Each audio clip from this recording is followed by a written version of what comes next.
Harumph. By the way, you can open this because I think it might be a good banter to open too. About you being an asshole. About me being an asshole. About the classic Tom DeGroat eggnog being withheld from me because of COVID. Right. I haven't asked for the recipe, but I doubt it'll be given to me so I can make a version in my own house. Given these, this is something that I do not give out. I did it once, and that person pumped it full of anise, and it filled me with anger. Pumped it full of phrasing. Pump that cream full of anise. No, and actually, COVID is really represented in this because it is much more. It's much more alcoholic than it usually is. I don't know how. I don't know how it could be worse because I always like 2 cups of it were like, man, I'm feeling it. You could taste it. That was it had a cutting alcohol taste to it. So I had to make a second batch with less so that it balanced out. All right.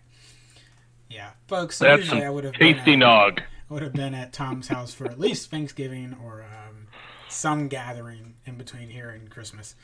But with COVID, that's not going to happen. So unless I'll see what I can do about sending something. Yeah, I might just have to take a car ride to Chicago. I already got to take a car ride to Florida for some whiskey. That's a long story. Because can't ship it. And I would hate for a $200 bottle of whiskey to just evaporate. Because someone's like, oh, yeah, you couldn't ship. You weren't supposed to ship that anyway. It's like, so what'd you do with it? Like, oh, yeah, you weren't allowed to ship it, so it's gone. You're like, yeah, but what'd you do with it? I mixed it with some Coke. It was quite delicious.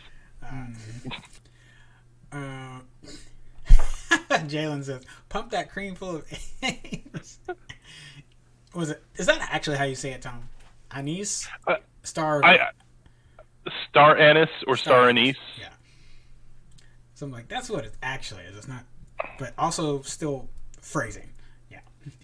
Mm-hmm. All right, folks. Since we did have our Commander Shipp show on Sunday, it's only Wednesday, so there's not a ton that has happened. Although there have been some. Something's going on with my head. All right, but there have been some 1 or 2 big stories to talk about, which we'll get into. I have to say, if you saw my Facebook post earlier, if you follow me there, I'm a little upset. And I've had so many people sharing the same casting news as if it was gospel. And well, let's just get into it, Tom. You just want to get into it? Sure. All right. Yeah. Speaking of phrasing. Charlie Cox. Well, no.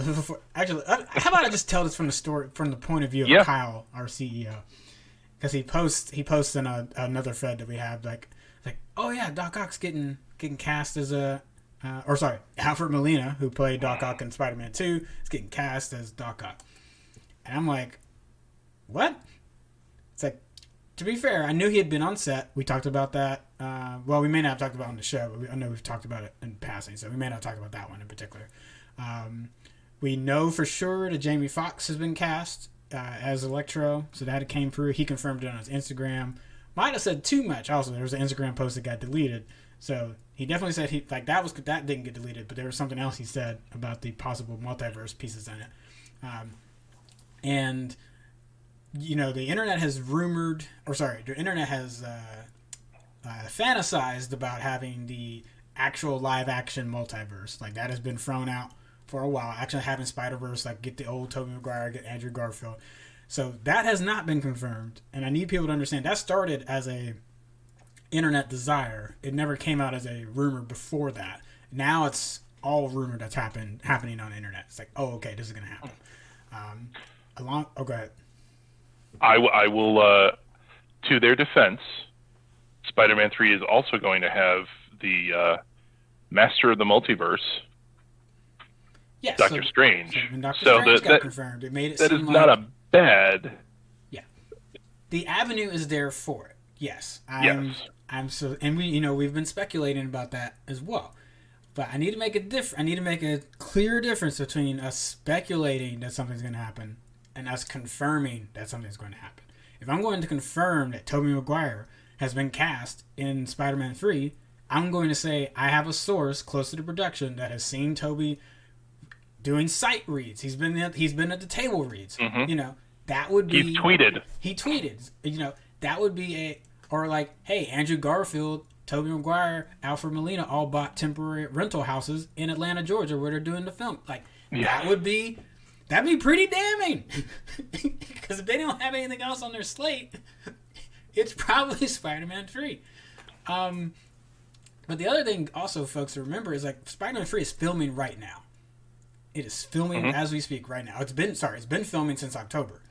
So it is a little weird to be hearing names that have not even been at the production yet all of a sudden be added. That's a little weird for Marvel. If you know how Marvel timelines work, like if they're filming, that script's probably been in the can and written for a while. Doesn't mean it won't do reshoots and stuff, but that means that thing has been ready to go probably for a while. So if they were going to do any kind of multiverse stuff, it would have had to already been decided. They can't be like trying to decide that right now. So why am I upset? Why were you even talking about this?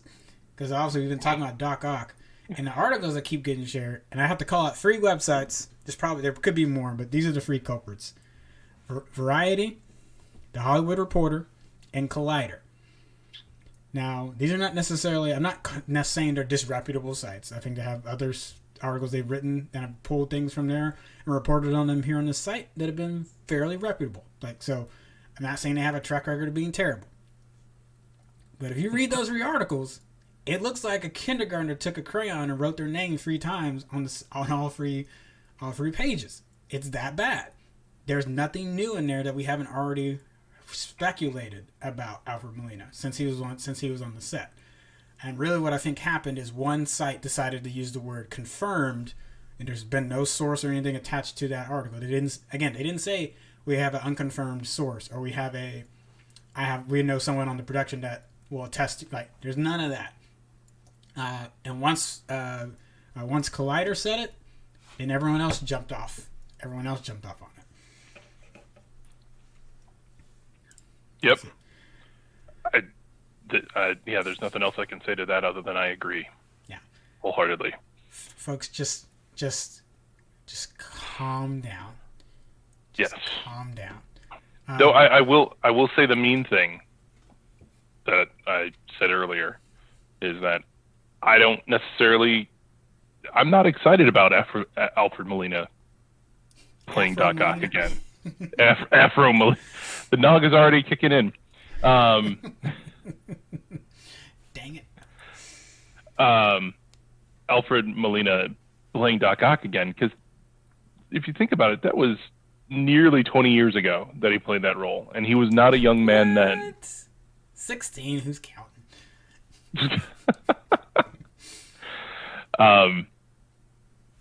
And so, like, if he is, it's going to be a couple of scenes where he's not wearing the arms, and then 100% CGI of him in the arms. And I don't know. Well, my bet now... it wasn't 100% CGI. They had puppet arms as well. Yeah. I think that's the reason some of those scenes look really good, and then other ones have not as aged as well in Spider-Man 2. But I try to give it some leeway, just because that's a technical achievement for the time period. But yeah, there's some. It just there's to me there's only this is a member berry move more than anything else. The whole thing is member berries. It's Spider-Man. Yeah. Far from member berries. Home berries. But and actually, I'm kind of hoping, just to mess with everybody with all of this, it's just going to be he's going to Homecoming again for the second time. Oh gosh. And and graduate. No, he was a sophomore in Homecoming. Of stuff, he'll graduate early. So it should be like Far From Home, or sorry, Spider-Man Graduation. That's what I would like. That'll be the fourth one. The fourth one. Oh, I guess 4 years. Yeah. Because he snapped. You know, he was a victim of the snap. So he came back as a junior. So this is his junior year, and then hilarity ensued. Mm-hmm. We got a comment. Jalen's asking, why wouldn't they, though? So much money from that.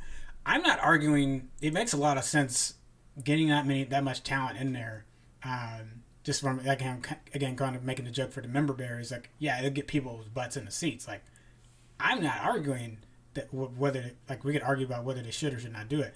What I'm saying is, but this is intellect, or sorry, this is as a journalist, like, this is dishonest. It's like, pump your brakes and wait until you have a source. I mean, let's be clear though. Most of the people who write those articles aren't necessarily really journalists. No, I don't disagree, but if you're going to, okay, I guess that's my issue. Is like, it feels like an aggregation of content is what it really like. Even if you're saying a person didn't write it, it feels like someone just aggregated. Everyone was doing it. It's like everyone decided, like, oh yeah, our site picked that up on their little search algorithm and pulled it in and made an article. You read the structure of the paragraph on all of them, you're like, holy crap, this feels like plagiarism. Yeah, it's word for word. Yeah. Yeah, it's really bad. So, but talking about member berries, I'm maybe switching gears a little bit.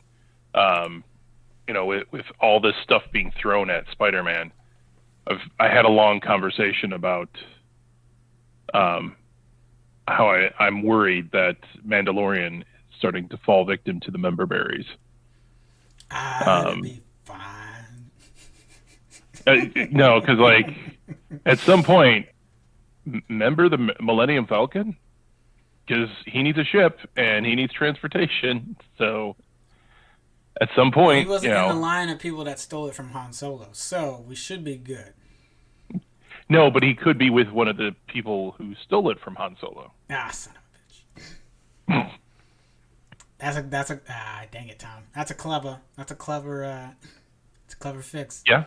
It's like maybe he's not the pilot, someone else is the pilot. Dang it. Yep. Dang it. Yeah, he'll say, I need transportation here. And they'll be like, I need you to risk your life so that I'll give you transportation there. And they'll be like, good deal. Okay. Jalen, what do you disagree with? What do you disagree with? Huh, buddy? Huh? What you disagree with? Come on, let's go. What, Mandalorian member berries? We're we're worried that it could happen, not saying that it is happening. It's like Ahsoka, like that was clearly the kid needs a Jedi to help out. It makes sense that Ahsoka would show up, but this Boba Fett thing, I mean, yes, the Beskar armor, but oh, okay. Well, you and me disagree on that. I just think that, like, you know, the Mandalorian, I think originally started out as a Boba Fett piece, and then morphed into not being Boba Fett, and I think that is, you know, I don't know. I just feel like now he's just like, oh, since the Mandalorian's good and was successful, and we beat out Firefly because we have a second season, we can now introduce Boba Fett and make a Boba Fett show, and you know, it's come on, come on. I swear to you, the Mandalorian is going to be the arrow of the DCEU. Of the DCEU? Or the DC TVU. the Disney. Okay, hold up. Pump the brakes. No. You know, because we've been using that Fantastic Beasts. What was the other example we gave? We had another movie. We had another movie example. We thought of it on Sunday. Crap. All right. Anyway, it'll come back to me because I think it's better example than Fantastic. No, Riddick. Chronicles of Riddick. Riddick, yes. But I mean, the whole thing has been him in this, like, surrounded by bigger things going on. So I don't mind teasing like Ahsoka's show, maybe even teasing like if this like tends to be the end, or maybe there's only one more season, and like some other Mandalorian shenanigans with like Bo-Katan and stuff like that. So like if that's it, I'm fine with it. And I'm also hoping to your point about the Millennium Falcon. I hope we don't get any Skywalker stuff. No. I don't want to see a CGI younger Leia like running like the Resistance, or like being like before she becomes like Admiral. Like I don't want to see any. I don't like tease it. Like, and that would be one example I could say from the Arrowverse, when they're like teasing like Batman or some other things about like that guy in Gotham, some different things like that. I think that could be a cool. Mm-hmm. I think that could be a cool way to do it. Like, we still recognize that there's some other things brewing and starting to happen, or maybe some threads of other things, but you don't go pursue it in a show where it doesn't make sense. Yeah, like if I were a person who had control of that show, I would never allow them to use more than, say, 2 X-Wings on screen at any time. No giant battles between the Empire and the Republic. And I'm being very specific about that because I definitely do want to see a Mandalore freedom battle. Yeah, and again, we think we both agree that fits within the theme of the show to some degree. Yeah. Like where Mando fits in it, maybe that might be where we disagree, or not. Sorry, not where you and me disagree, but like might be where we kind of like, don't put him in that position. Like that doesn't make. Why would he have done? Why would he have done that? If he's like leading his own. I'm trying to think about. Because again, I think we said like him and Bo-Katan having conflict. Oh, the covert. Yeah, so if it's his covert and Bo-Katan's faction having conflict and him being in the middle of it, yeah, I think that would be. I think I could see that. But if he just sparks it up on his own and decides, yeah, I'm gonna lead a group and take like, why? Where is that? No, where is that? I don't think. I think what he will do is he will follow Bo-Katan in, because that is part of his creed, for Mandalore. As opposed, like I don't think he's not going to be a leader. He's not going to want to be a leader, and he may have to be the one that tries to get his covert to join the battle, and then also play like mediator between the two. But I don't think that he would. Like I will be very furious if he gets the Darksaber and then becomes like King of Mandalore or Duke of Mandalore. That doesn't jive with me. Jalen saying Riddick was an awesome series. No, I agree. I think Pitch Dark. I think it's Pitch Black. Pitch Black and the Riddick after and actually just Riddick. I think those movies are fine. But Chronicles of Riddick, that's what we're talking about. Where it's like you have a style for Riddick, and then Chronicles decides like we need to expand this out into something else. And I'm like, no, we were good with it just being this like kind of universe badass, but in certain like little drop them in these different stories or kind of situations, which is what they get back to in the Riddick after that, which is just titled Riddick, which again makes it more confusing. Thanks a lot. It's like Xbox console titles. Goodness, yeah, but yeah, we like it. But we're just using that as an example of like know what your character is and try to create things that stay within that character's motivations. But yeah. Yep. You keep what you kill, family. Hold up. So we got into Mandalorian, but we got to talk one more. We didn't talk Daredevil. So we talked a little bit on Sunday about this art project that's been out there, like hashtag Save Daredevil. I'm trying to get more people to like see Daredevil as a potential, or like get Daredevil back as either a show or get him in the MCU, particularly Charlie Cox, and get him back in his portrayal of Daredevil. That's all fine and good. I'm behind that. I like it. I've shared some of the photos on Twitter and my Instagram. Cool. But so with the Alfred Molina thing, Charlie Cox's Daredevil has also been wrapped in that in another unconfirmed article. And I just feel like today was trying my patience. I feel like everybody was like, can we just we can mess Kenny up today? We really can't. We just gonna throw everything out. We're not gonna say where we got it from. And at least a rumor about Murdoch for a while there was, as soon as Peter's identity got revealed in Far From Home, there was some speculation that, like, oh man, if he needs any kind of legal defense, you got a great lawyer team that's right there in New York. And I'm like, okay, that tracks. That's solid. Because ever since the Fox acquisition and then the cancellation of Netflix shows, everyone's been trying to think of ways where could this character pop up in an organic way? Kind of in the same way that Panther and Spidey popped up in Civil War. It's like, where are these places where they can be dropped in before they even have their own solo movies or bringing the X-Men back or Fantastic Four and different things like that. So this one, get it, solid, makes sense, but again, not confirmed. People were just confirming shit left and right, like Kristen Dunst and I was about to say Gwen Stacy. That's the character's name. Emma Stone. I'm like, yeah, they might be in talks. That might be more accurate. Saying in talks, having a sidekick, Ned. That's Genki. That's Miles' Genki. Stop it. Because if you do that with Miles, people are going to be like, oh, we already saw that. I was like, well, you shouldn't have seen it with Tom Holland. Man in the chair. Again, so that's not even the shit on the movie. I like it. I realize there's these elements that I'm trying to think. Hey, it's like when John Carter Goes to Mars came out. And you're like, hey, I've seen this 100 times. You know why you've seen it 100 times? Because it came from John Carter Goes to Mars. Yeah.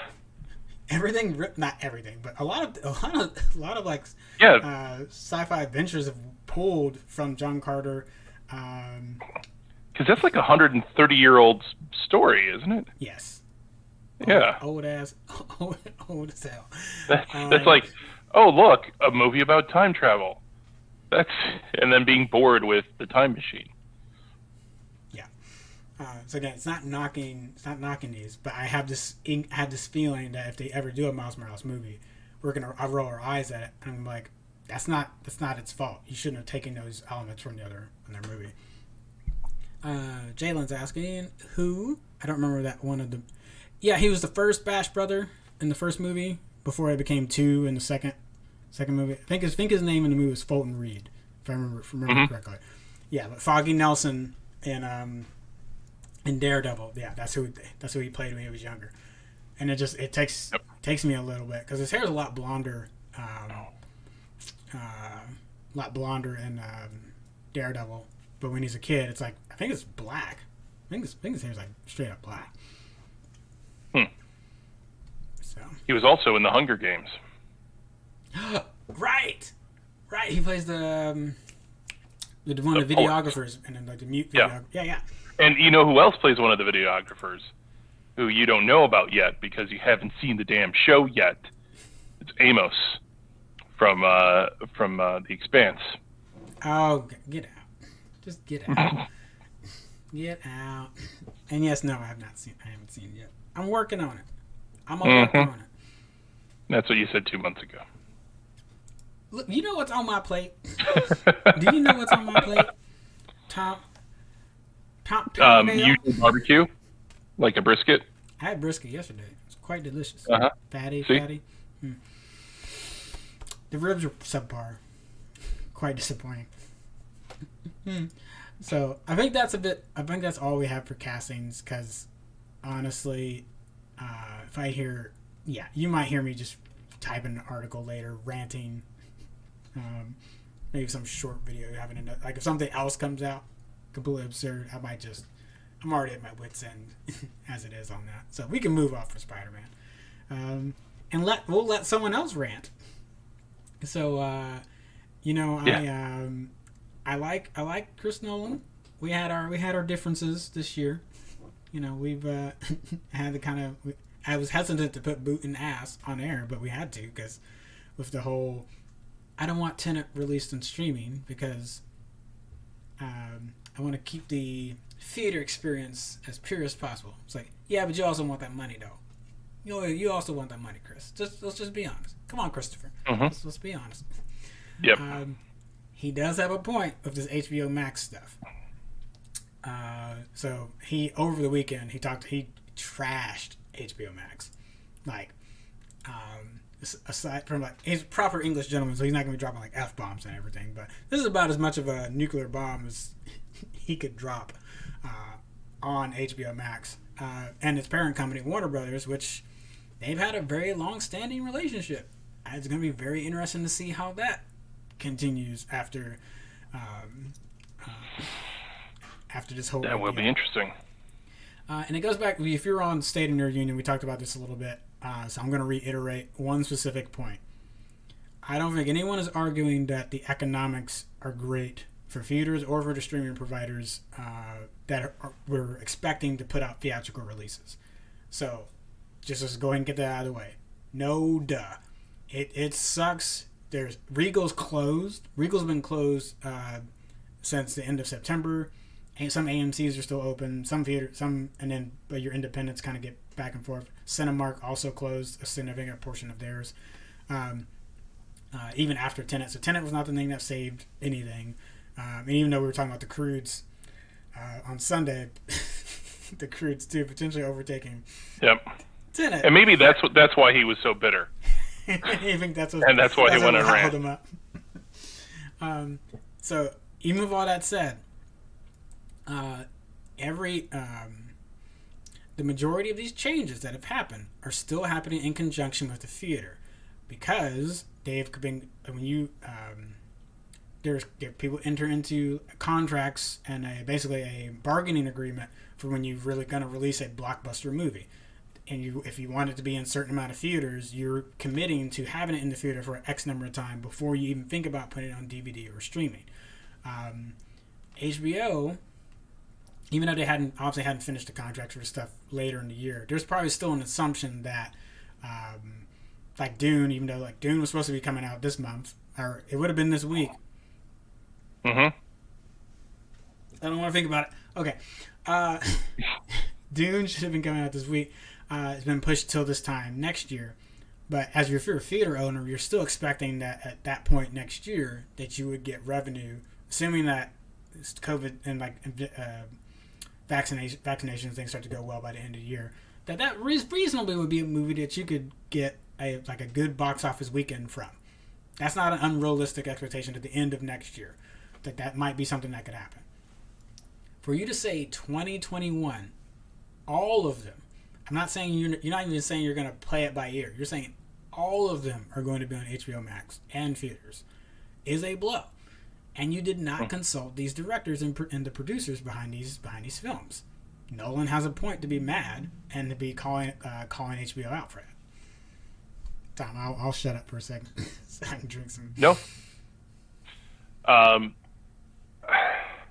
Yeah, I think I'm still trying to figure out Nolan's motivations in all of this, because I think it's more about money than it is about the love of the art at this point. I mean, he has a legit beef about it, and about the compensation, but at the same time, what's the point of making these movies unless people can see them? And if he is more interested in holding off from people from seeing these movies in for a year and a half until all of this gets sussed out, I don't know if I'm on his side on this one. The other point is that the UK this week just started. They inoculated, I think, like 8,000 people already for the COVID virus or the COVID vaccine. And so his point is that he's looking at the rest of the world, and American studios are looking at American problems and applying it to the rest of the world.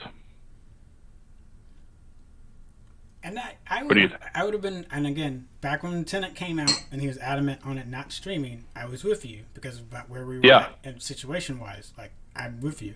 Now I can't, because there's no communication. So again, we could argue about about Nolan specifically, but him and Warner Brothers were communicating. They knew what his wishes were, and then they tried to figure that out between them, the theaters, and like when it was going to be streaming, which is going to be coming out next week. That you can finally watch on get your DVD of it. Yeah, I plan on watching Tenet next week, but But the idea that like, okay, you're going to consult Patty Jenkins, but then after that, you're like, all right, we're not going to talk to any of the rest of you. Like that's it. Like, if I were a director, I'd have a problem with that. I get the Nolan preferential treatment. I get the Patty Jenkins preferential treatment. Snyder doesn't get a say because his was already coming out to HBO Max, so we're not we ain't worried about that. And just Snyder doesn't get a say. Snyder just doesn't get a say. But yeah, Dennis Villeneuve. Sorry, just like had to like rammed it all together. For his Dune, I'd be upset. I'd be majorly upset. And then for him, it could be also be a thing of like, if the rest of the world is fine, why don't we do a worldwide release minus the U.S. and then we'll get into the U.S. and like we'll give it a week, because other countries have to wait after usually, our stuff after our stuff gets released. I don't know why it couldn't be the opposite for a change. No, this is America first. We're America. We're special, damn it. America. Let's see. Hold on. All right, Jalen. I knew you was gonna come up back in here with that. I knew it. I was preparing for it from the other day. Did they have to though? Legally, if they want to stay in the good graces of the different unions, they do need to. Which gets us to the last wrinkle in this. The Directors Guild of America is coming after Warner Brothers. Because they also agree with Nolan. You did not properly communicate to these productions and staff, or these crews, what was going on, what was going to happen. And that's why I gave that caveat of I understand the situation. I get that. This is not me advocating for it not to be on HBO Max. I want to be very clear. That's business. That's where we are. Cool. But you did not do your due diligence, right? And this is how people jump studios. This is how people decide I'm not going to work with you anymore, right? Like obviously the Dune example, he's still got to make part 2. He's not like they're already working on part 2. Like I get that. So and that exists probably not the best example. But for other franchises that maybe we're going to think about coming to Warner Brothers or pitching to them, like this could be a big deal. But Jay, good graces aren't legal. They're going to fight. Well, no, it actually is because it's profit sharing. So that's what I'm trying to. That's the other. And I still not prepared to have that. And but also let's be clear that's not going to apply to every director. Yes, it's not going to apply to every director. Which is another reason, like Patty Jenkins is getting $10 million guaranteed, and I think Gal Gadot's. I think they're both getting $10 million apiece guaranteed, which also has rubbed some of the other HBO directors, people that got caught up in this change the wrong way, because they're wondering, are they going to get guaranteed money from their films getting put on HBO Max? Mm-hmm. So, I mean. Yeah, I hope in the end that Warner Brothers makes everybody whole during this. And I haven't seen anything where HBO is just like, nope, screw the directors, we're doing this, other than the decision that they made. So, and for all I know, Patty Jenkins advocated on behalf of other directors as well. Some of the smaller directors. I'll have to dig into that one. I don't know. Jalen, contracts are okay, but sorry, I'm gonna jump on this. So Jalen, that's what I'm saying though. Like, so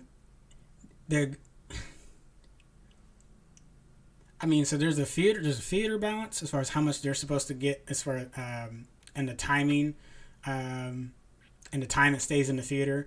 Directors, depending on the size of the director, is about what percentage of the door are you getting. How much of your contract was guaranteed, regardless of what the movie makes. Yeah, but that's what I'm saying. Like that is I'm sure Warner Brothers consulted their lawyers. Well, I would hope they consulted their lawyers to a degree for making that big of a slate. And that's the biggest thing. Like I feel like for the first part of the year, making that kind of mandate would have been fine, and I think people would have been anyone in that time slot would have been okay with it. But for the folks that have been rescheduled to the summer or to the end of next year, I think they have a big bone to pick about what that's going to do to their potential percentage profit. Because Denny Villeneuve for Dune, I'm damn sure he's got a percentage of the box office. If he doesn't, he needs to call me and I'll be his agent and make sure he gets that. Because if he doesn't, that's dumb. You should be getting door receipts on the first Dune and then part 2, because that's gonna at least make 500. If I had to take a ballpark, well, assuming things were normal-ish. So yeah, that's the only thing I was really trying to stress. Yeah, is it huffing and puffing like you're saying on your comment? Yes, there's a little bit of huff and puff because of the situation. Like, I'm not arguing that, but they stepped on a lot of toes, and have probably stepped on a lot of legal toes to do this. And we'll see what happens between them and the Directors Guild. Don't be surprised if the Writers Guild gets in there too. I don't think the stunt actors. I don't think that's going to come into play. That's not to pick on stunt actors. I'm just saying I don't think that's going to. I think screenwriters and I think the directors. Yeah. I think those are going to be. That's going to be huge. Yeah, it's anybody that could have profit sharing from the content that is created. Stunt actors, I don't think this is no one's going to a film unless it's Jackie Chan for the stunt person. Or that Power Ranger Tony Jaa movie. Yeah. Did we talk about that? There's a Tony no, Jaa, Nicolas Cage movie, and the quality of it. I was like, this was like a damn Power Rangers movie. Oh man, I was like, what am I watching? Yeah, and Nick Cage couldn't do any. He couldn't do any martial arts. Like, it was just like he was just the token. He was the token white guy in that situation. I don't remember the name of it either. You're not talking about Bangkok Dangerous, are you? Oh no. That's not it. It's a new movie. It's coming out. Oh. I think Michael Jai White's in it too. I have to look this up. Yeah, I mean, the man needs to make Black Dynamite too.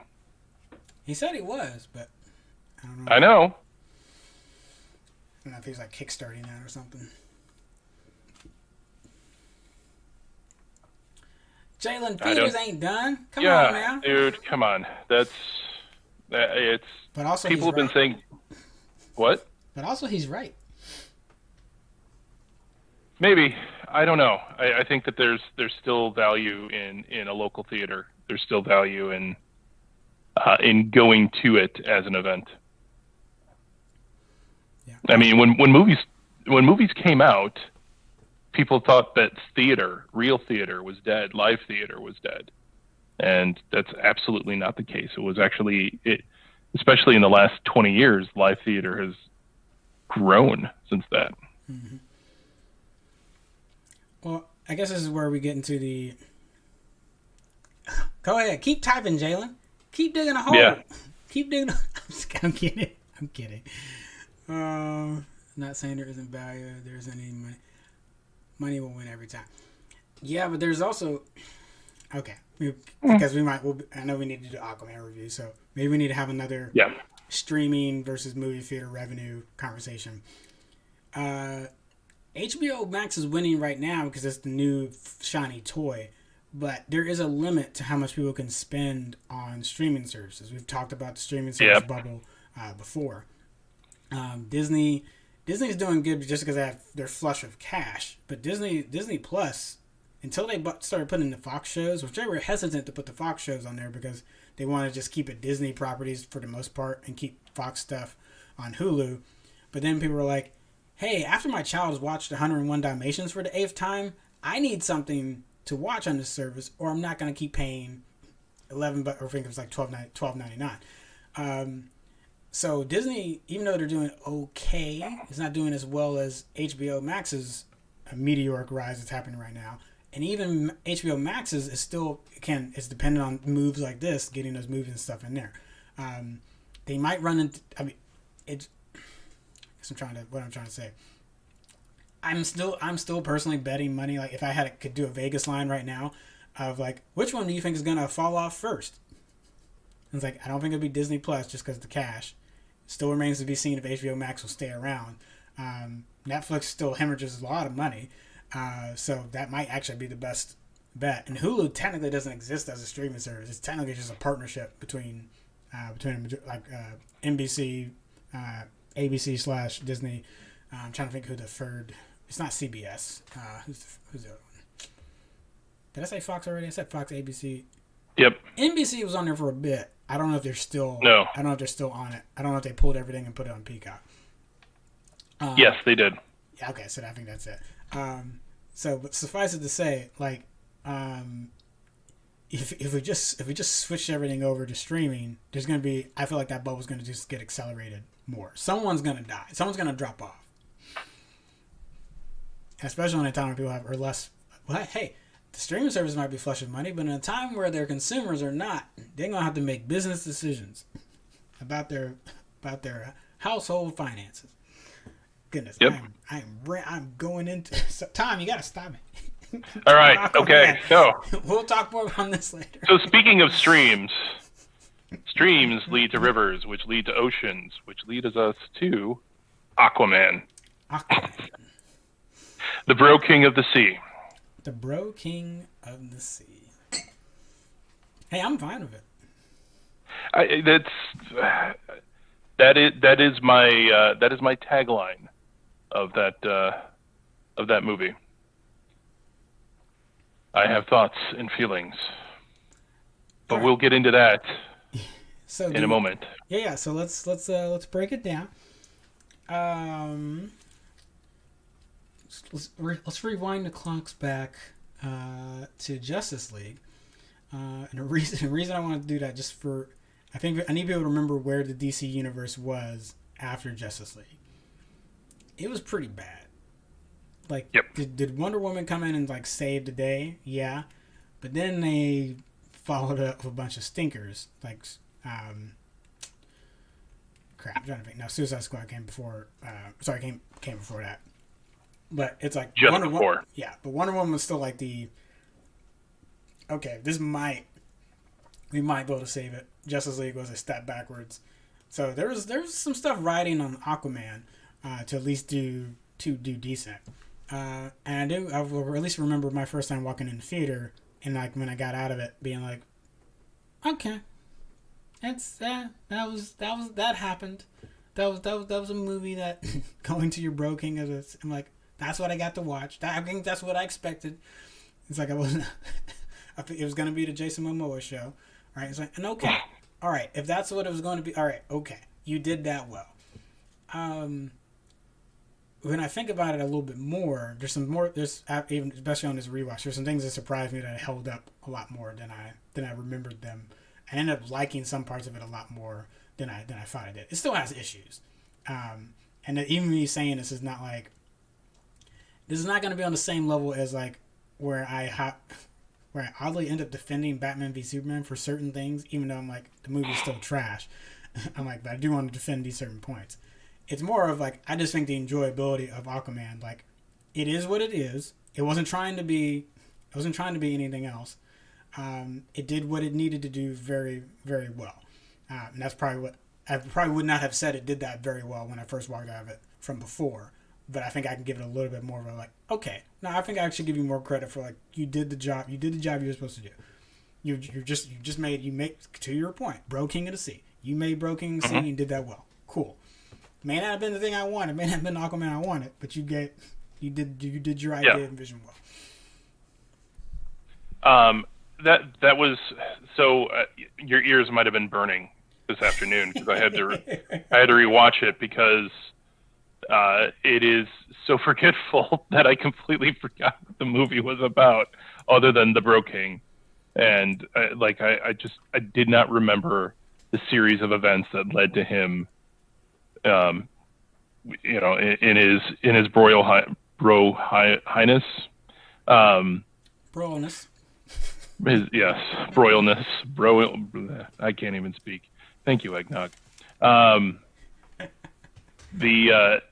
Contagious. I don't remember. I guess my remembrance of the movie when I first saw it was I was not offended by what I saw, like I was with BVS. And the thing that bothered me about the journey of that entire film was, one, that movie was super derivative of Tron, in my opinion. And that's what I was like talking to you about. Like, there's so many other examples I would have given, but like specifically, like when he enters into Atlantis for the first time, you know, that is kind of like,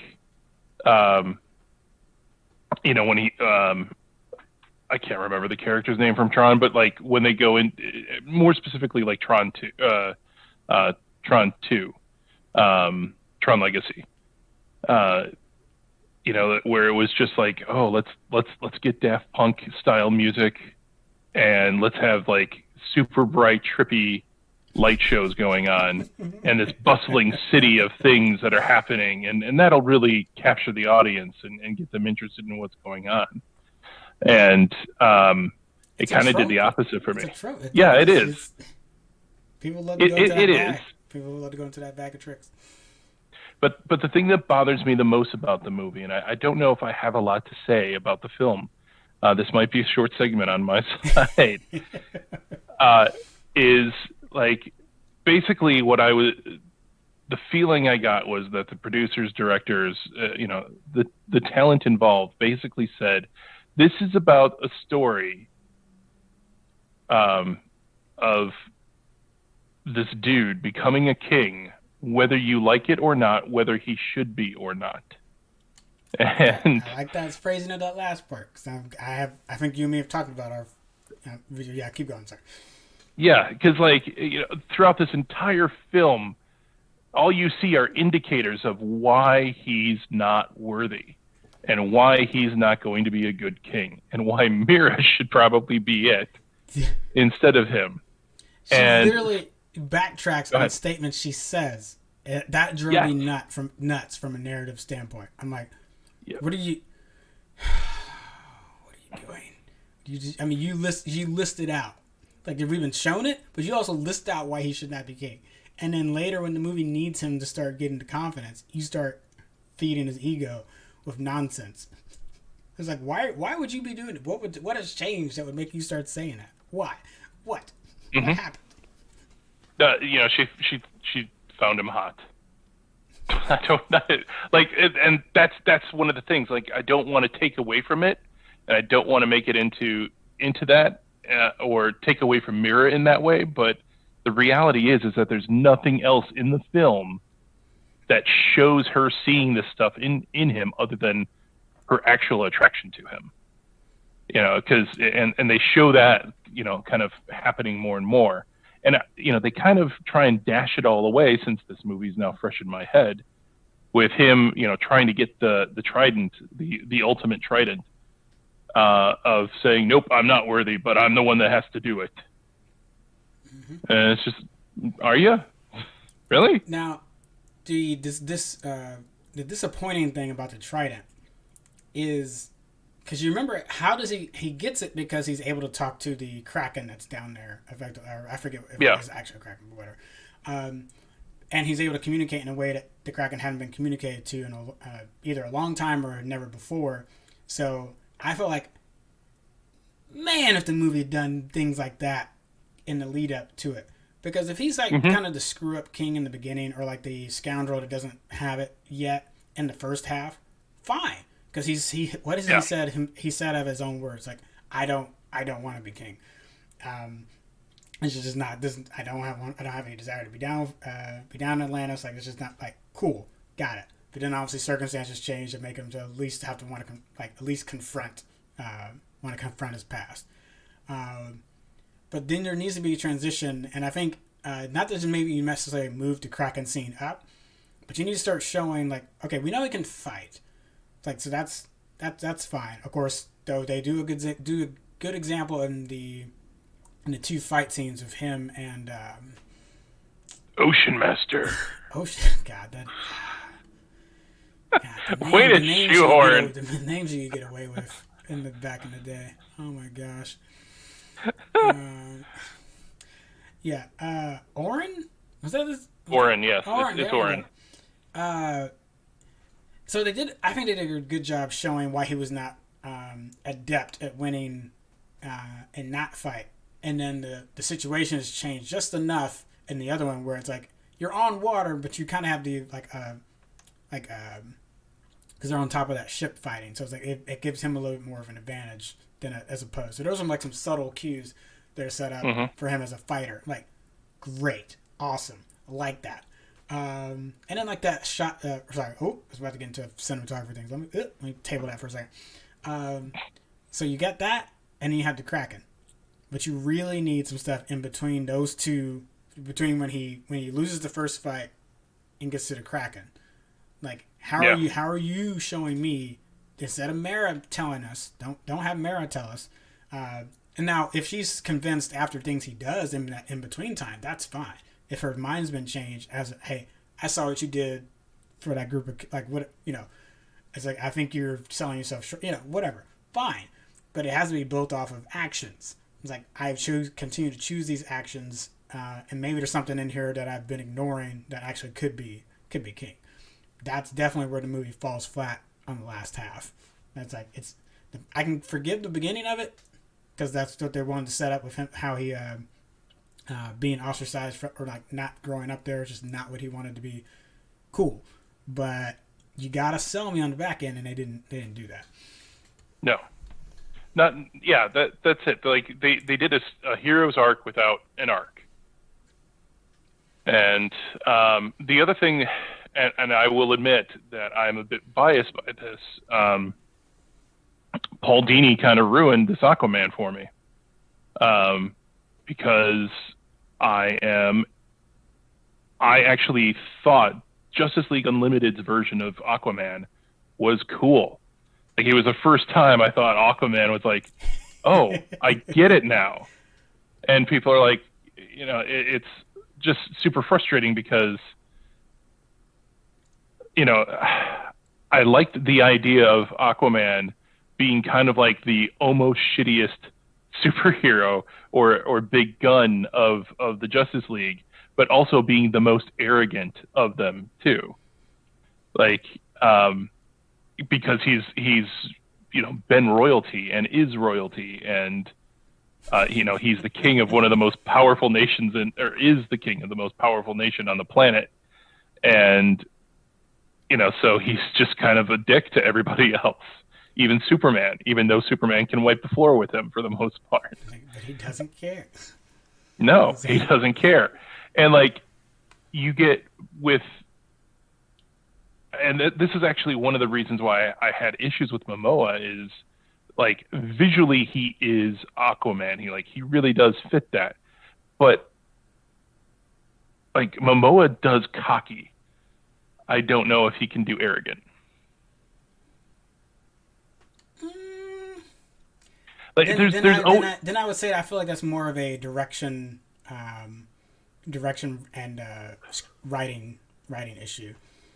Well, I'll dig this hole a little bit deeper. That, like, when I see Momoa, when I see him as Aquaman, I basically see Ronan Dax in the sea from Stargate. And it's like Ronan Dax was or Khal Drogo was basically Ronan Dax that spoke in a different language. And... Yeah. And Aquaman is Ronan Dax, but he's a really good swimmer this time.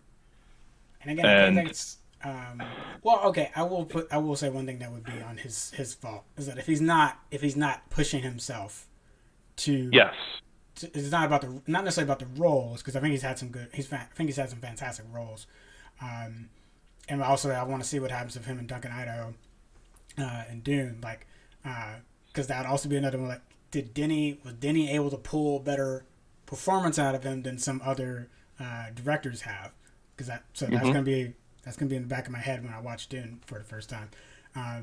But there's still an onus on the actor to, like, let's say the script is good-ish, like maybe not great, but it's like it's good and your direction is good. There's still some things that you as an actor could could still take up a notch. So that might be where it's like that might be where his failing is like you're not bringing anything extra to it. It's like you can do it okay, but you're not bringing anything more, and that's probably what leads to this like kind of bland-ish feel across his roles, where it's like, yeah, you didn't did you do what was technically required of you in this role? Yes, but did you elevate it at all in any way? Not really. And there's a part of me that kind of wants to forgive him too, because let's be honest, if I were given a role or if there was a typecast for me and people were dropping dump trucks of money just to be myself on screen, I probably would be kind of cool with it too, and cash in on that. But I can't say 100% sure how satisfied I would be, because he's been playing the same character for 15 years, and who knows how long that's going to hold up for him emotionally. Maybe forever. Because I don't want to put him in the. I've hesitated to put him in the Arnold and the Stallone, like Vin Diesel, Batista kind of mold, like The Rock kind of mold. But honestly, even though like he wasn't a wrestler, like big weightlifter in that kind of regard, it's like he's kind of in that ballpark. So he really would have to figure out something to like some other projects to challenge him and get him outside of that stratosphere. And not a kids movie. Yeah, I get why you do a kids movie. Arnold laid that out very well. It's like there's a reason. Like I get why you do the kid movie, and it's either GQ or Vanity Fair. It's a fantastic interview with Arnold where he talks about why he picked certain roles, and when they said he couldn't do it, he's like, okay, that's why. Like he really I think he understood very quickly what was going to happen if he stayed in certain roles. So it's like there's no way you get to 90s Jingle All the Way, Arnold Schwarzenegger, or well, it's just honest. Like, but you never get to that if he doesn't make himself do comedy and get onto some other stuff. But if you want to be taken as a more serious or dramatic actor, I think it's in that same way. So Momoa, you're gonna have to find some small indie project. You're gonna have to do the Robert Pattinson, basically. Yep. Because Rob Pat, he had to like do a 180 from Twilight to just sink his teeth into some other stuff until now he's gonna be playing the Batman. Now I know it still remains to be seen how we like that, but he was successfully. Well, I think he's successfully shedding the Twilight feel from his filmography. Well, we'll see with the release of the Batman. Hold up, Jalen, what you saying? BS2.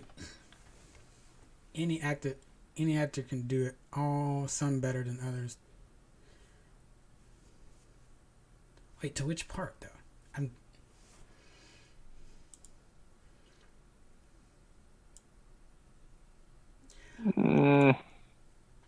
The media and the consumers who label actors. I don't know. Well,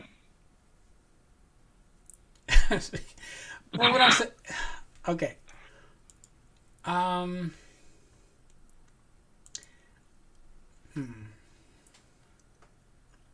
See, I don't necessarily agree with that because, like, I like to pick on Denzel. Here we go with this nonsense again. Jalen, get him. Go ahead. Go ahead. Open your mouth. It's like, I like to, so like Denzel had a couple of early diverse things, and then and then people started seeing who he was, or actually Samuel L. Jackson as well, and who else? God, who plays Rocket? What's the actor's name? Oh, Bradley Cooper. Thank you, Bradley Cooper. He plays unless he plays a raccoon in voice, he's pretty much the same kind of like he's the cocky friend that wisecracks and gets away with murder. And And well, I think a few more Bradley Cooper movies, but it's like, okay, it's not the fans and the media. Media and consumers who label actors. It is absolutely the directors and people within Hollywood. And you may say, oh, that's the media, but eventually what they see is that, oh yeah, he was great in that. Let's make him be this now, as opposed to, I don't know, just saying, hey, this person's got really great chops. Maybe we should see how they do playing something completely different. And maybe it's rare that actors get that way. You know, like, I'm trying to think of somebody who did. Mostly comedian actors, I think, seem to get out. The most infamous example I can think of is Steve Urkel. I think that's probably the most like relevant for folks because he tried so hard to like, you know. And I'm it's funny enough, I've been rewatching Family Matters. Wait, you're rewatching Family Matters, but you don't have time for the expansion. No, because I had this thought, because Family Matters is really different show until Urkel shows up. It is. I mean, yeah. It is not just like, oh, he's the Barney Fife or he's the breakout character. Like, it's a really different show. And then when Urkel comes on, they just like pivot so hard. You watch other shows like How I Met Your Mother, Barney, breakout character in the show, but the show didn't break its neck to then become the Barney show. Even Andy Griffith, which is the classic, like when people think of the breakout character, Barney Fife is the one that like not started it, but that's usually the one that where the title comes from. Or if you're being a Barney, that's where it's not about Barney Stinson, it's about Barney Fife and Andy Griffith. And it's like even Andy Griffith was still the Andy Griffith show, and it didn't turn into like we're gonna have full on Barney episodes where like Andy doesn't show up at all. We never see Opie. Like they didn't do that. So Family Matters is really weird that it's like, screw the Winslow family. Everything's going to be about Urkel and everyone else's. That whole Key and Peele sketch. It's not, you know, it's obviously hyperbole, but it's not that insane as far as the level of control he had. But he's very intentional of trying to like, you know, the reason like he got the glasses off is because he was thinking ahead. He was like, hopefully I can start getting, you know, not seeing only as Urkel, but they kept putting him back into Urkel all the time. So when he got done with Family Matters, Jaleel White couldn't get anything else. Nope. Even no matter how often he played Stefan, he could not be it. Could not get. I felt for else. him. So I guess what I got excited for him that he showed up in that in CeeLo's video. Like I think that was the only thing I've seen him in a long time. Let's see, Jalen. Yeah, Joe Marie Payton. She got upset about it. Oh, you brought up the daughter. I'm actually waiting to see like when the daughter disappears from the show. How the hell the daughter just gonna like? And they don't say shit about it. At least Fresh Prince. At least Fresh Prince was like, you looking a little different, Abia. It's like there's, you know, at least there's some acknowledgement that something has changed, something has happened. Family Matters is just like, nope. You just oh, and you know the daughter changes twice. So there's one daughter in the pilot, and then there's another daughter once the show actually gets picked up and starts. Right. So if you watch the pilot to the second episode, I can't remember what her name is. She even changes between those two episodes, and then eventually the actress that plays her to the end of when she drops off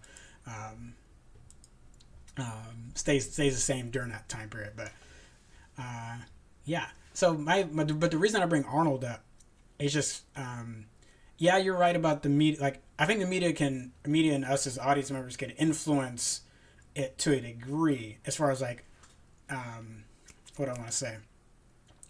Oh, we know you've done well with this demographic. That can be a true statement. Yeah. But that should not mean the producer gets to use that as ammo to be like, this should be the only thing you do. And I think that's why Arnold, that's the reason I bring his example up, is because he very quickly pivoted to do something that was going to like keep him from getting stuck. And that would be my advice if you're like in that early time period, is that if you get a hit, you get something successful, And if you get into, I'm not saying everyone's going to turn into a Barney or kind of like Urkel thing, but if you end up being like a popular character in that universe or something, whatever it might be, think very carefully about what your next project is, especially if you have options. Yeah. If you have choices, you may not have choices, and that kind of gets back to Jalen says like you may not. It may not. It's definitely not fair.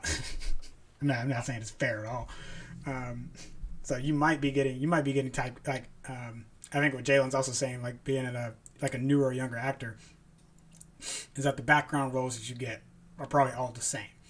Because like you can play black guy number 2, hanging out at the bar saying yeah.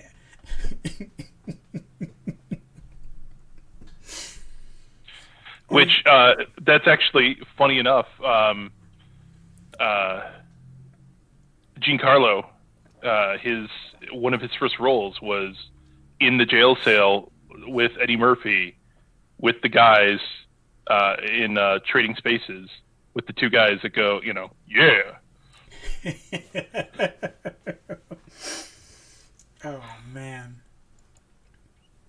See, even in 1984, he was playing like a somewhat villain, maybe smaller scale. Jalen says, or you play thug or athlete. Yeah. Yeah. Well, and Jalen, that's one of the things I was thinking about because when I think about actors that have been stuck in roles a lot, I think that there's a color issue with that as well. There's a racial issue with it, because like when I think about Tom Hanks, who was doing comedies, and then all of a sudden he's an Oscar-winning actor, and same thing with NPH, getting from being a child doctor to being panned as the games and theory commander in Starship Troopers, to then playing. Oh, I forgot about that. To then playing, himself, and then Barney Stinson, which was basically the caricature of himself in Harold and Kumar. Because when I think about most of the people that are stuck, it's mostly actors of color, and that is Lawrence Fishburne, though he has played a couple. And Lawrence Fishburne, I think, gets a pass because he was in Tu Wong Fu and played a drag queen. Mm-hmm.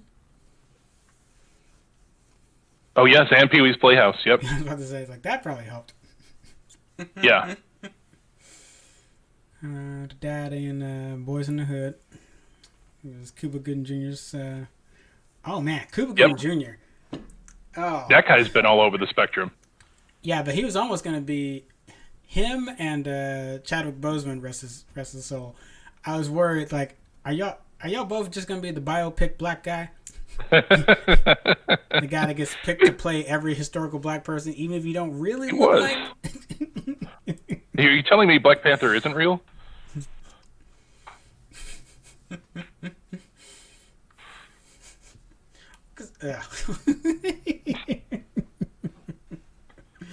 It's bad. He's doing bit roles before Boys in the Hood. Yeah, because it was what else did Lawrence do? Is it Apocalypse Now? Yeah, it's got to be Apocalypse Now because it's not Full Metal Jacket. Yeah, Apocalypse Now. Young Lawrence Fishburne was getting a lot of those little small bit roles. Mm-hmm. And then anybody. Oh, he plays opposite of Sean Connery in his one movie in the 90s, Down in the Bayou. Somewhere in the Bayou or something. He plays a Louisiana detective, and Sean Connery comes down as a private investigator. They're forced to team up. It's actually not a bad movie. Lawrence Fishburne's character is nuts in that though. Yeah. Maybe I have to go look at those videos. Maybe he was playing the crazy black guy. It was early. Yeah, but the more I think about it, I think Lawrence Fishburne has had a wider spectrum than a lot of others. I think maybe he got hit with The Matrix. Yeah, I mean that's probably is the Lawrence Fishburne hit. I'm trying to think of anything else. I mean, I guess it depends on what you define as a hit, like Event Horizon. Let's see. Jimmy said I saw Don Cheadle on an episode of Night Court playing a teenager who took hostage of a group. Oh, damn. Man, yes. Yeah. Don Cheadle's been in some dude, that guy was in Golden Girls. Yeah, I was about to say. Also, the message at the end of the episode's a little... Yeah. It's like, y'all could have went a little further, but also it's... Was it 80s? That was like 1989 or something like that. Yeah, I get the years confused because there was a movie about them being old. I'm sorry, it was a show about them being old in the 80s. And still alive. Well, one is. One is, sorry. Yeah. But everyone has to play bit roles before they get their break. Jim Carrey was just a bit actor before in Living Color. It's true. Yep. And can you believe SNL passed on him? What are you thinking, Lauren Michaels? That's probably for the best. No, actually, I see exactly why they passed on him. Because he was wacky. No, he was wacky. He wasn't sketch. He was the joke instead of building a joke. Yeah, because all SNL's jokes land perfectly. Well, no, I'm not saying that. I'm kidding. And also, like, Living Color did have some flops, but yeah. Yeah, I mean, everything has flops. Watch Mad TV. Yep. You'll see the... Man, so Lawrence Fishburne played the Pusher in Grandmaster Melly Mel's White Lines. And then immediately the year after, he got Bumpy Roads in Cotton Club and Swain in The Color Purple. Wait, Lawrence Fishburne was in The Color Purple? Yes, he was, as Larry Fishburne. That's creative. Well, it's true we must earn our stripes. The problem is when your roles are all the same, chances don't come to you. Yeah, and that's... Yep. And that's why... So there's a Project Greenlight video that gets circulated every time we get into diversity conversation. It happens like every couple of years where Matt Damon, and I forget the woman he was arguing with,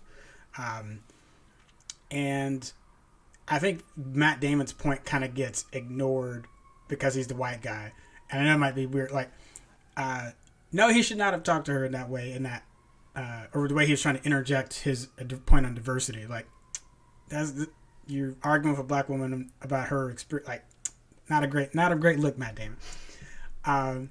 But because of that, the point he's trying to make gets ignored or gets lost. So people circulate the video to show, like, yeah, we need to get diversity. I'm like, but y'all missed what he was saying.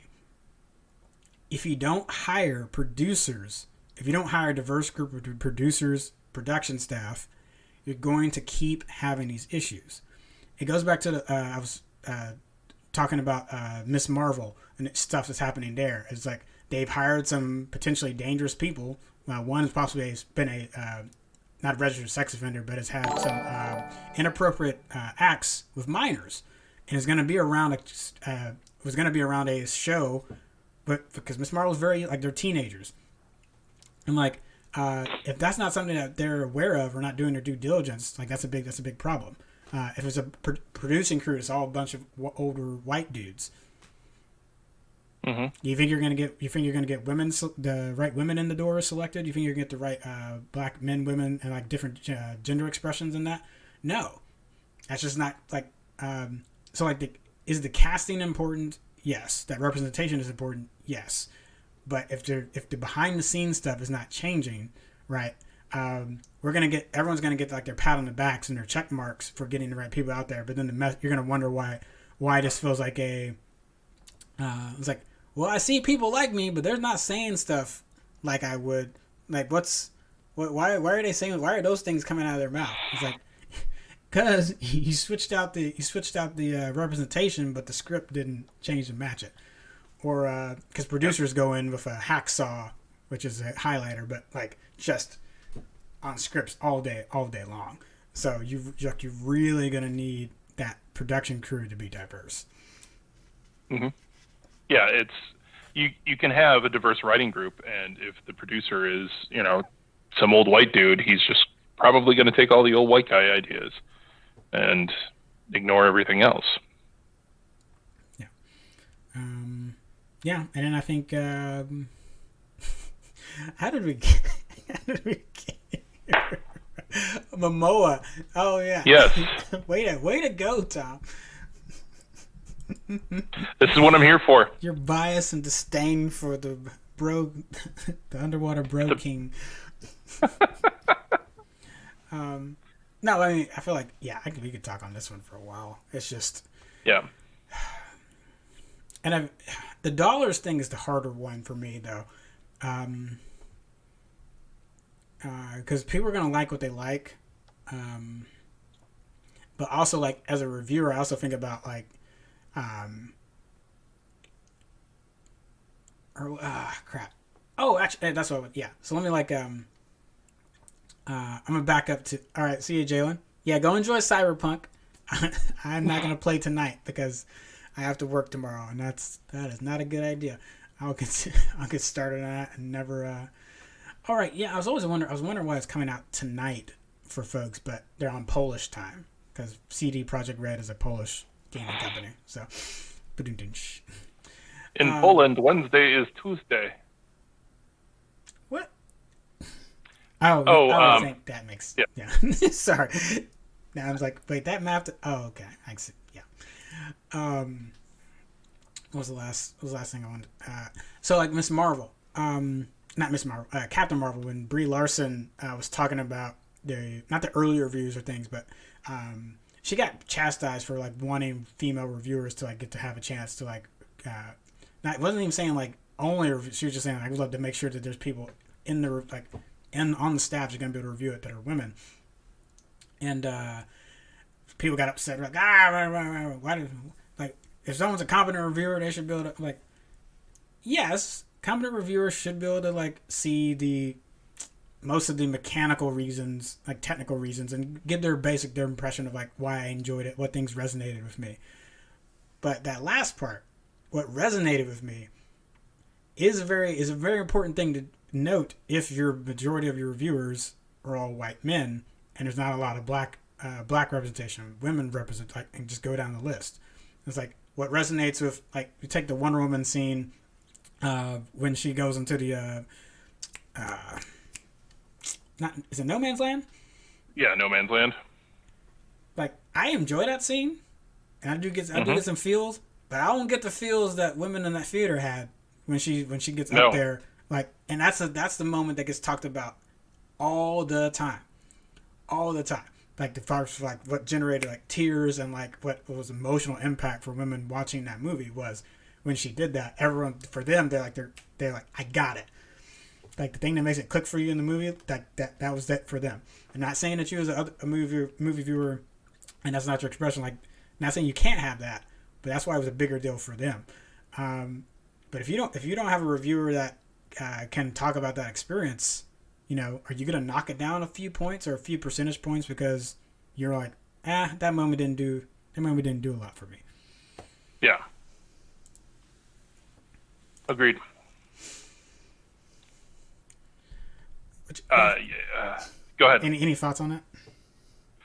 No, actually, well, I did. It's a story I've told before about, you know, like the first time I saw Black Panther and seeing the reaction of people around me, and like there was legit a couple that were in their 60s sitting next to me, and they were crying at, you know, his inauguration, the first inauguration thing ceremony that they do. Mm-hmm. And like I wasn't crying, but then when I saw them, I started feeling what they're feeling, and I was just like, oh yeah, this is a thing. This matters. And so, yeah, I think Brie is absolutely right that sometimes when there is a film that is for everybody, but is kind of directed towards, or not even sure how the best way to put it, but or a film that showcases a demographic. Yeah, that it would be helpful to have members of that demographic do the review as well. So, yeah. Yeah. Not Blackish, but the kind of like the spin-off show, Black AF from Kenya Barris's, the one he did on Netflix.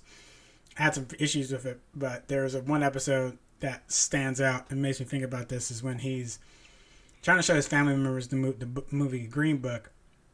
And I also think they watched Medea. I think that might have been the other one. I think that might have been the other one they watched. And it kind of gets to this weird dichotomy of we've talked about Green Book. Yeah, we've talked about the issues it has. So I also thought it was interesting that he picked that. I think there's a reason he did that. Because it was like, yeah, it's good, but it's got its like historical issues, or like kind of like whitewashing some problems that need to be talked about in more in depth. So I'm like, that'd be a reason why I wouldn't like. We've watched it once. I probably would never watch that movie again. I'd be surprised if I ever like have it just like, oh, let me go pop in Green Book. But then like the Medea movie, and I think it was Medea, or maybe some just generic spoof thing. And like his family members, because he has family over, just loved it. Like we were like and typically if you're gonna ask me what I think of most Medea movies, I'd be like, like I'm not gonna usually rate those. I'm not gonna usually rate those very high. But it also kind of like it picked at this bias. And I'm like, oh, yeah, why don't I think of those? And again, I'm not saying they're necessarily just like the Green Book things like should have been. I still don't think that should have deserved an Oscar nod. Although I like Mahershala Ali's performance in it. So yeah, go get your paper, baby. Go get your go get your award for that performance. Like that's not what I'm saying. But like that even being in the running for Best Picture, it's like again, I'm not saying Medea should be in the running for that, but. Do we knock those movies down so quickly because they're black, because they are black art pieces, because it's not a quote unquote approved black art piece? That's something. Actually, now you made me think. I really wish that they produced or released the Medea movie in 2020, just so it could contend against Sonic the Hedgehog. The Oscars. No, The Croods too. It's gonna take home the category. Best visual. Well, no, everybody's screwed now that Wonder Woman's releasing on the 25th. That'd be interesting. Be very interesting. Curious how that's gonna go. I think that was more cultural and general association with the emotional attachment to those movies. Yeah. And then that's why I don't watch 42 that often. Yeah, there's the certain race time period movies that I'm just like, I appreciate what you did. I'm not, I love Hidden Figures, but it's not something I would want to rewatch over and over again. But for some folks, like my mom, she loves the empowering part of it. So it's not about the oppression they're going through for her. It's I'm getting to see women on screen like be mathematical badasses. So for her, that's like outweighs what discomfort she has to go through watching the earlier parts and things that continue on through the rest of the movie. Actually, hey, can I completely switch gears for a second? Whoa! Yeah, go ahead. But it is still talking about representation. So you've probably never heard me talk about Big Mouth before, but this season. Jenny Slate has removed herself from doing the voice of Missy because she felt that at this point she needs to be represented by a black voice as opposed to her voice. I don't know if she's going to get other work at Big Mouth. I hope to God she does. But I hardly noticed it until like the second to last episode or something like that. Where I was just like, oh, it really does sound like her, but it's just slightly different. But what was kind of interesting was that they were talking a little bit about representation in that, and one of the episodes, Missy flies to Atlanta to see her cousins who are older on her dad's side, and they start throwing the N-word back and forth, and they're like, "Come on, Missy, say it." And it's Jenny Slate doing the voice. She's like, "I can't say that." Going back and forth on that. No, you don't understand. I can't say that. And a couple of other times when they kind of broke the fourth wall as far as race, and I'm still quite chuffed with them for doing that, and mostly Jenny for taking that hit, so to speak, and giving up paper for somebody else. Kind of what I would like to see Alison Brie do with what was the character's name on Oh yes, BoJack. Yeah. Yep. It's like, you're not Korean. Let someone else. Because especially when they have that Seoul Korea episode, it's like, oh damn, no, I wish I hadn't done this. No. It's Vietnamese though, but what's it? Oh, Vietnam. Damn it. I'm sorry. God. This is what happens when we try to do stuff off the cuff and freestyle toward the end of the show. And not prepared. This is why I have notes. I take notes. Yes. Sorry, I'm jazzing it up right now. Cool. I guess we'll go ahead and start winding down. But Jimmy, so Jerry, I think, is that Jerry Froggy 2020? My State and Nerd Union co-host. Because I missed a few. For some reason, the Twitch comments did not load up, and we had Twitch comments tonight, and I apologize. I mean, look at Leo. He was typecast for a hot minute, and now he's seen as an incredible actor. Yeah, but Leo also kind of had to take a hit there. Like he had to really was it the Basketball Diaries? Basketball Diaries. Basketball Diaries. I'm trying to think some other things. Feeding Gilbert Grape. Yeah, it goes back to that idea of like he had to do something to shift it, or else he was just going to be that teen heartthrob for a bit. To the same point you bring up for Ryan Gosling, he also had that kind of time period, that same issue as well. And then it's also weird that I wonder if there's a time scale with this, because if I try to immediately think of some young George Clooney roles that are like young George, I can't really think. He wasn't really like a child actor. No, but he was in Facts of Life for a couple seasons. But think about the young Clooney stuff. It's ER. Yeah. So he's attractive, but he's not teen heartthrob. So he never really had to try to get past that hurdle. Whereas Leo and Ryan Gosling, teenage heartthrob, but then also got to move into now they've gotten into that suave part of their careers where they're seen as sexiest man or stuff like that. But there is this ceiling you've got to which is weird even saying that for a man in Hollywood. It's but if they want to be able to transition to that, there is this. There's work that's got to be done. I'm not saying it's right, but it's what happens. Mm-hmm. I mean, Clooney's done his paces. He's gone from heartthrob doctor or sitcom heartthrob to heartthrob doctor, and then he did a lot of. At least he tried to do a lot of varying roles.